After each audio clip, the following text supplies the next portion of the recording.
আরে বাস রে বাস, তুই পচবার আগে আমার দেহটা পচা মাটি সোনা মিশা যাইব।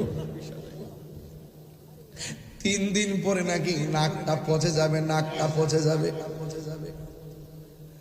6 দিন পরে নখগুলা উঠে যাবে।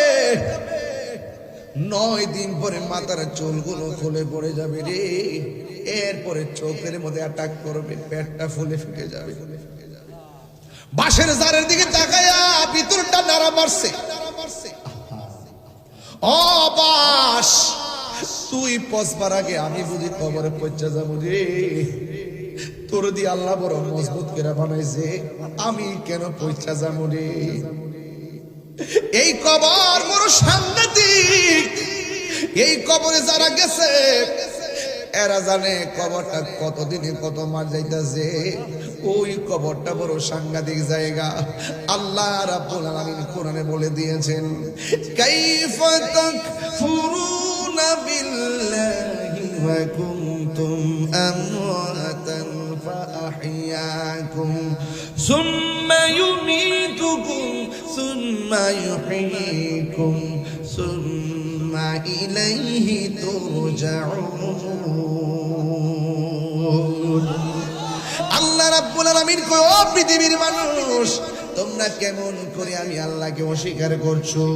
তুমি ছিলা মুর্দা, আমি আল্লাহ তোমার মুর্দা দেহের ভিতরে আমি জীবন দিয়েছি।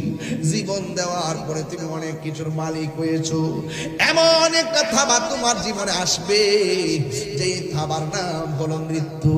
মৃত্যু বড় কঠিন রে আব্বা, মরণ বড় কঠিন, মরণ বড় কঠিন, মরণ বড় কঠিন।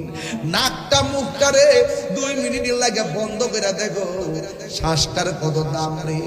এই মরণ একদিন আমার সামনে আসবে, এই মরণ একদিন আপনার সামনে আসবে। মরণ মানে হলো আজরাইল আইসা সম্ভবর পাক্কার মাথা দাঁড়ায়া যাবে। পা গুলা থাকবে জমিনে, মাথা থাকবে আসমানে। কেউ আছে ইমান হারা মানুষ, আজরাইলরে দেখলে পায়খানা করে বিছনা বাসাইয়া দিব, একেবারে চোখ উল্টাইয়া দিব।